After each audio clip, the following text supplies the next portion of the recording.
Welcome, everyone. Byron White here. I'm here with Beth Foulk. Beth, welcome. Good afternoon. Great to see you. Great to see everyone. I wish I could actually see everyone, but I can see you at least. So welcome aboard, everyone.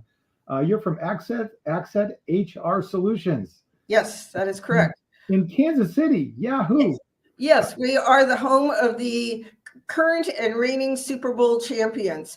Yes, We are all about Patrick Mahomes. yes, indeed. And he's having a great year once again. So good luck with your efforts there.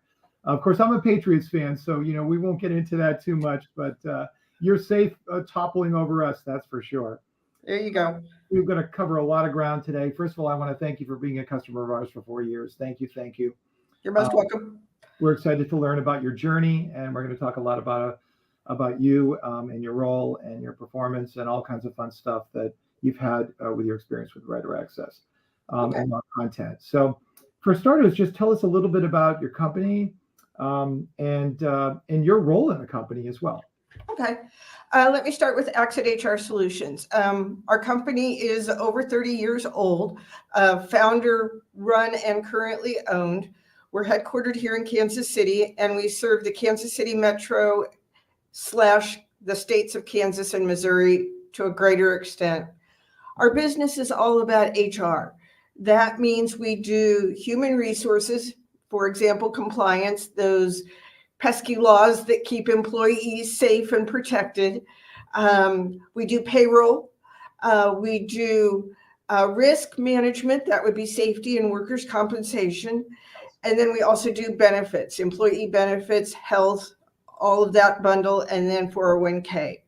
So our business is all about supporting other small businesses, say 10 to 100 employees who otherwise wouldn't have the in-house resources to have their own HR department. It just fundamentally doesn't make sense to have an HR person do all of that when you only have 15 employees. That's where we come in. That's what we do.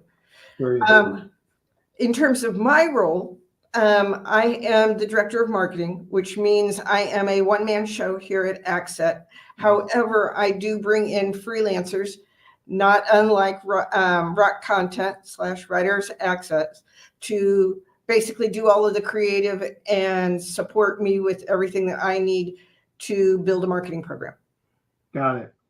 Tell us about your personal journey. How did you arrive at the company, find out about that opportunity, and what was your vision going into that role?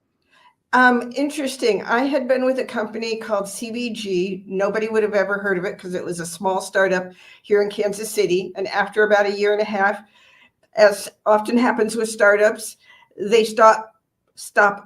They don't start up, they stop. And so that created an opportunity for me. And my boss hooked me up with someone who hooked me up with the HR director here at Axcet. And they had, for the 30 some years that they had been operating, never had a marketing department. Yeah. Okay. Never did it. It was always very ad hoc marketing. Oh, let's do a billboard. Oh, let's do an email blast. Oh, let's do a radio ad. And clearly they were frustrated because it never had any results. Well, as we all know from marketing, it's not, you don't do it that way. You build a program. Ta-da! Enter Beth, by the way. Enter Beth. Ta-da! Yay! So I came in 7 years ago yesterday. Yesterday was my anniversary. Wow. Congratulations. And they had nothing. They had a 1980s website.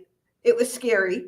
All right. And we went from zero to this. So what we've done in the last 7 years is we've built 2 iterations of the website. We've built a 600 post blog. Wow. You guys have been instrumental in that. We have built a full-throated social media presence, LinkedIn, Twitter, now X, YouTube, and Facebook and Instagram. So we're all over social media. We do HubSpot, which is a platform in which you can do CRM and inbound marketing and have landing pages and have assets. That's where our white papers are. So we do full-throated email campaigns. Yeah. So all of this has been built in the last 7 years. Got it. Tell us a little bit about your experience going into all of this. Were you learning on the fly? Had you developed content strategy and content plans before? What did you have going into this, and what did you learn along the way? Oh, wow. Okay, that's a great question. Going into this, I had some familiarity with HubSpot, which would be the platform we chose to run on. And my background had been, for the most part, B2B. Okay, my sweet spot was working with small businesses. I'd never worked in a large enterprise type organization before. So I knew and understood our audience from a personal perspective. And I knew what it took to build a lead generation campaign and how to engage long-term sales over time. For example, in a B2B market, as most of your audience I'm sure knows, purchases are rarely impulse buys, okay? They're investments, they're capital investitures, they're long-term expense items, and they're big ticket items. So you don't just pull the trigger. You have to build a relationship, and that's where marketing comes in. And that's fundamentally where my mindset was when we came into this. Mm-hmm. For example, one of the foundations that I came into Axcet with was the idea of building a platform that demonstrated thought leadership. Mm-hmm. Okay. You want to, if you're going to outsource your HR, which would be your payroll and your benefits, both very sensitive things, people's medical information and their pay information, you want to be able to trust them. Yeah. How do you build that trust? You build that through thought leadership, demonstrating tangibly and significantly before you even talk to a salesperson that you guys know what the heck you're talking about. Yeah. So that mindset was what I had going in, and based on those experiences. What I had to learn while I was here was the dramatic change in technology, as we've all experienced. I mean, the learning curve, as I have told some people in the past, is basically vertical. You know, the technology just keeps coming at you, changing and changing, and the opportunities. And I'm sure we'll get into AI here in a minute, but yeah, that's been the learning curve, as for me, as I would suspect it has been for most of your audience. Got it. Bring us back to your journey a few years, 4 years ago when you started with us. What were your pain points at that time, and how did WriterAccess / Raw Content, why did you choose us amongst the other people that you had to select from? Okay. The pain points. Well, doctor, my problem has been finding writers who can comfortably, intelligently, and with minimal oversight write about HR issues. And you would think that would be pretty easy because we all live in a business. We understand what HR is all about. I could write a blog post about a first aid kit, or I could write a blog post about EEOC. Something like that. It's not like we're talking about rocket science that no one has any walk-on familiarity with. I'm not asking you to learn a discipline, but it's surprisingly challenging to find people who can comfortably write this content on a consistent and regular basis, again, with minimal oversight. And so that's what I was looking for, is writers on your platform. And I found any number of really terrific ones. I'm working with one right now that's just amazing, that I can give the specs to. Basically, here's the topic. Here's a couple sample blog posts that are similar, what other people have done. Nice. And significantly, here's the keywords for SEO optimization. Yep. And here's our cheat sheet guide for how we like to optimize blog posts. Awesome. In other words, the keywords need to be here, here, here, and here, and use this and this magic formula. Very good. Do that to them, and then have them come back to me with virtually a ready to publish post. More on that magic formula in a second. The question I want to ask you is when you first started, the onboarding process is you need to get used to this. Had you worked in marketing platforms before like this? And like rock content? No, this was new to me. Okay, and quite frankly, I'm sure I just Googled it and there you were. Oh, well, we're lucky us. But Talk with me about the onboarding process for seeing some of your first content come back and wanting to tweak it, wanting to put time into the writers to educate and acclimate them. The magic formula that you had probably didn't exist then. You were, making that up as you go. Walk us through that first stage, like literally the first content that you got back from WriterAccess. Okay, so a human, namely another writer that you can communicate with in the platform, not a machine just saying AI, right? Yeah. So you have someone you can talk with. What was that back and forth process like? It's a little hard to remember since it was 4-ish years ago, but generally the way this started would be I wrote up a fairly involved spec. Okay. And then basically saying, this is what we'd like. I gave them a profile. Here's our audience. Okay. Our audience is small to medium-sized business owners who are having challenges in these regions, these areas. Their goals are to have greater peace of mind, less stress with regard to HR, and do it cost effectively. Yeah. Define the audience, explain their needs, then explain the topic and how that topic relates to those needs. And then it wasn't until years later that we wove in the magic formula with the SEO, because initially we were just writing because they say to write posts. Yeah, got it. Oh, and then I would always give them a sample article, find something that a competitor had done or something similar. Interesting. Okay, that's really helpful. And how many writers did you test out and try out before you found some of the winners that you spent more time and obviously more money with? It's evolved over time. I mean, I have found some that have been rock stars and their career path went a different direction. Or I found some that we tried a few posts and it didn't necessarily work out. So it was very much trial and error. And I think we'll get into this as, I think one of the questions that you might want to ask is best practices, lessons learned, tips is all about trial and error.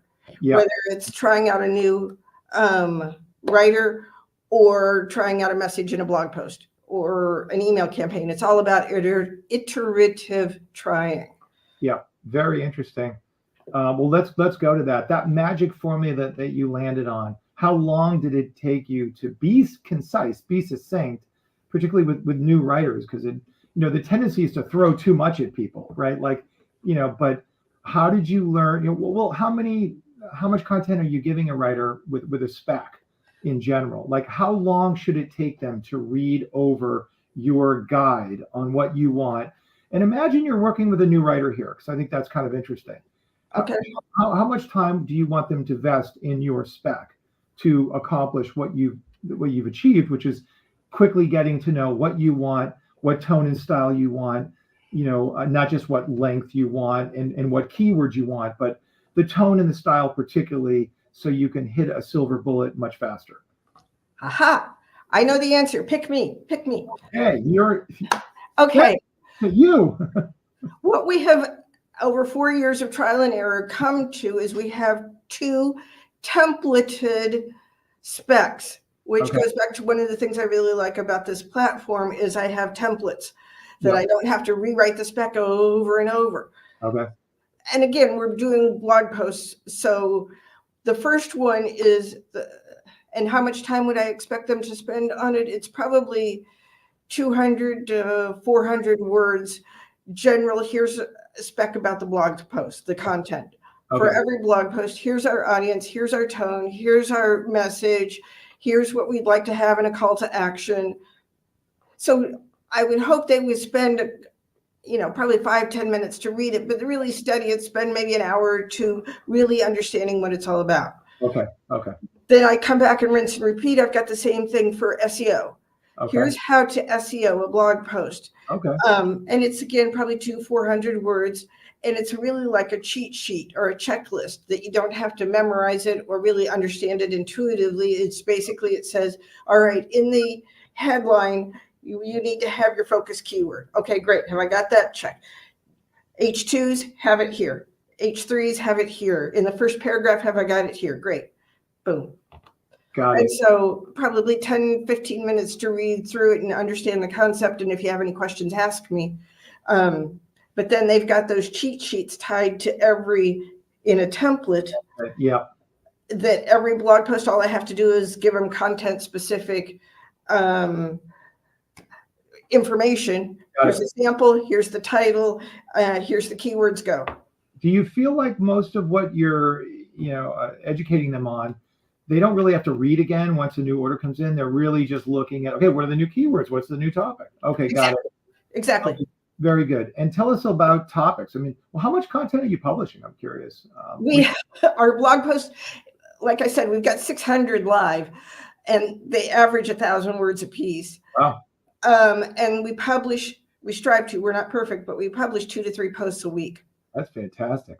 Tell us what impact that's had on the business. I mean, you publish a steady stream of content, that is offering valuable information to your readers and fans. Which, by the way, thank you for that, and for, complying with Google's needs and your customers' needs. What impact has that had on your business? Okay. Wow. Wow. All right. Let's talk about prospects, and then we'll talk about customers. Cool. Prospects, it's a eyeballs generating magnet. I mean, our main website, which is all the things you would use to shop, wouldn't necessarily generate an insane amount of traffic. Yep. We do 10x that on the blog. And so it's introducing us at a very top of funnel level to a very broad audience. And again, positioning us as a thought leader. We're not going out, hey, want to buy a watch? We're going out telling you 5 tips for a first aid kit for your office. Got it. Okay. How to do a tornado drill, that sort of stuff. Coming in as a helpful partner, just like what we like to think of ourselves with our business. Yeah. And so that brings in eyeballs, and we get conversions and build the database, and we get leads, and we live happily ever after.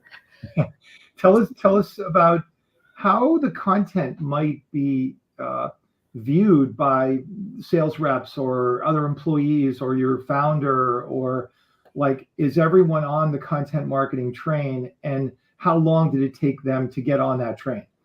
I love the question. I'd like to finish the one a second ago first. Oh, fabulous. With regard to our customers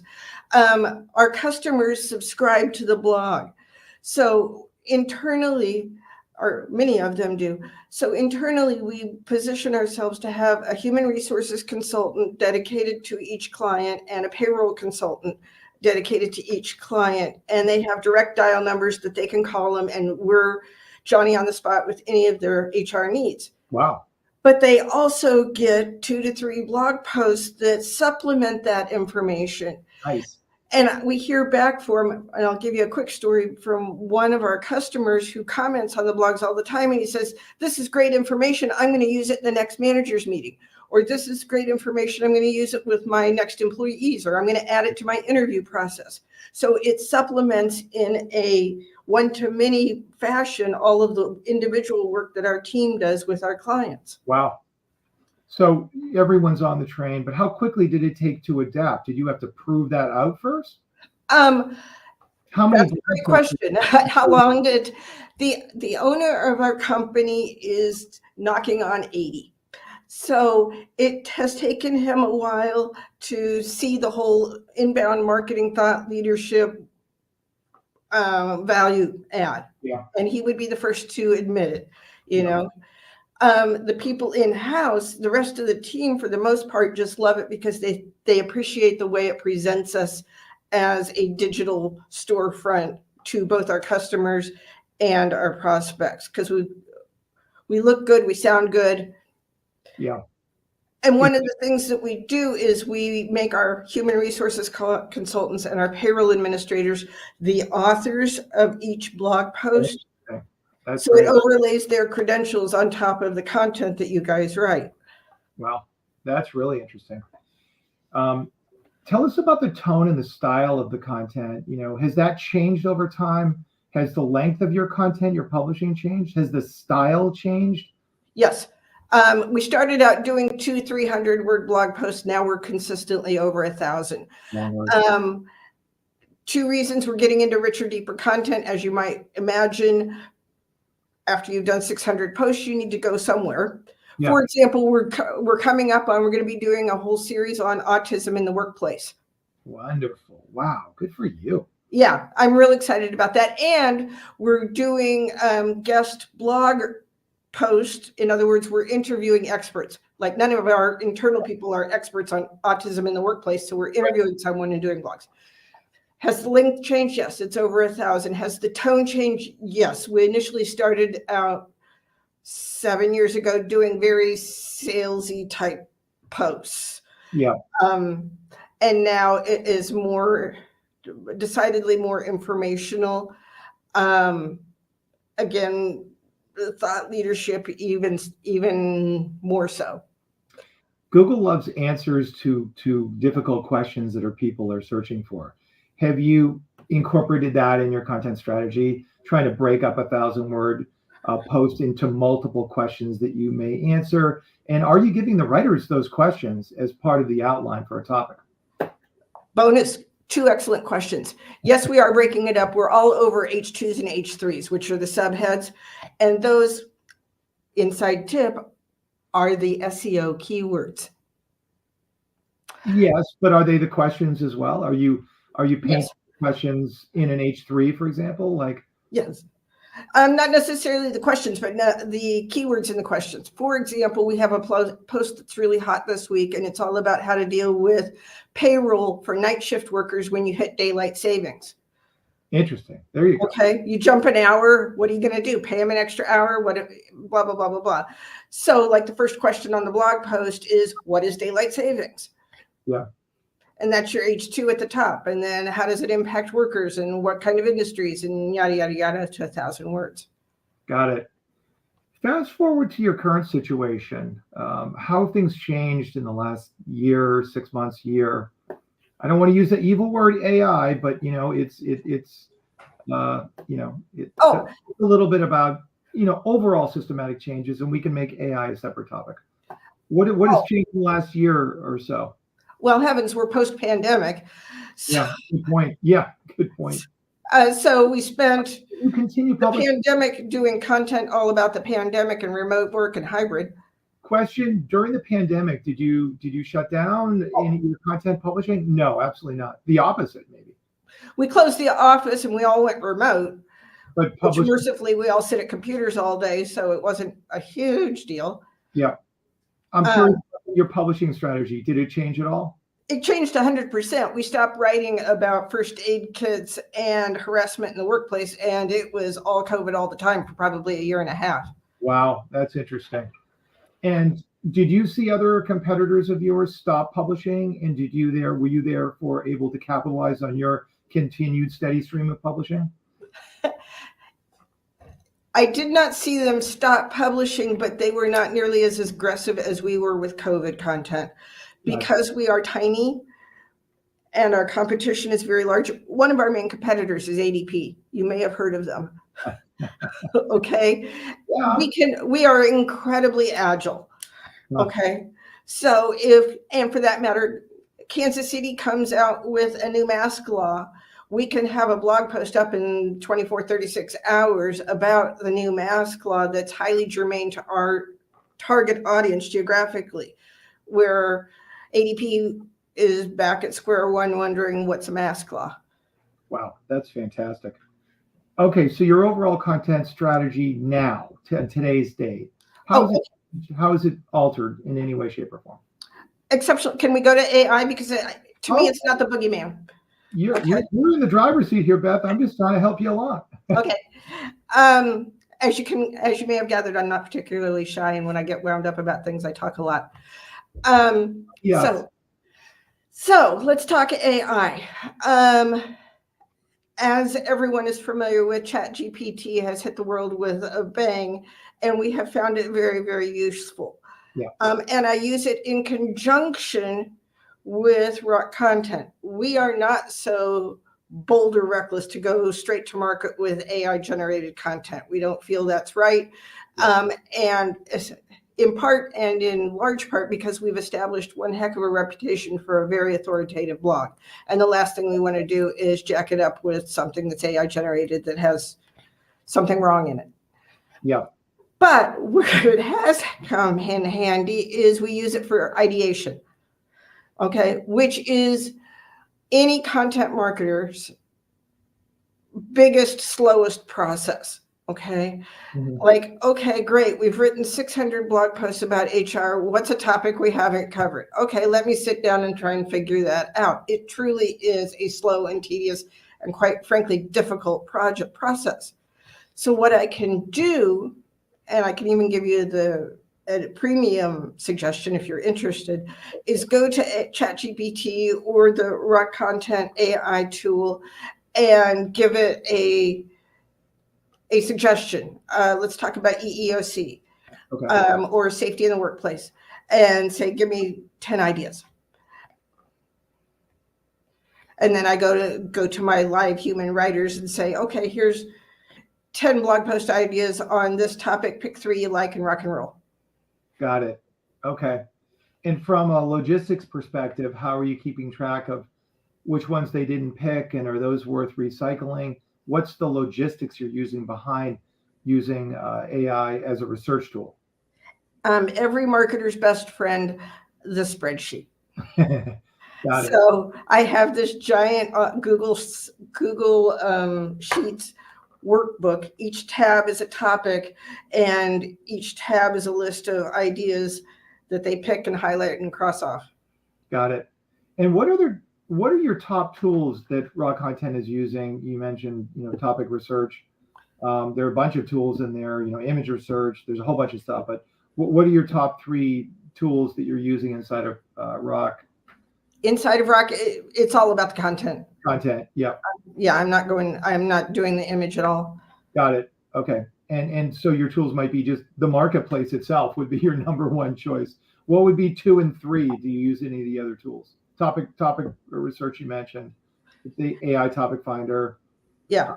There's a brief builder. I don't know if you use that or not. I don't use the brief builder. Because you have your magic formula. We talked about that. I have my templates. Okay, interesting. So what advice would you give other businesses looking to improve their content marketing and achieve success? You talked a little bit about trial and error before, but do you think that you would, you talked a little bit of how you're using AI, about briefs. You covered a lot of things in this discussion today. Thank you for that, by the way. Sure. But yeah, are there any other recommendations you have for people that are in a similar situation than you or other marketers?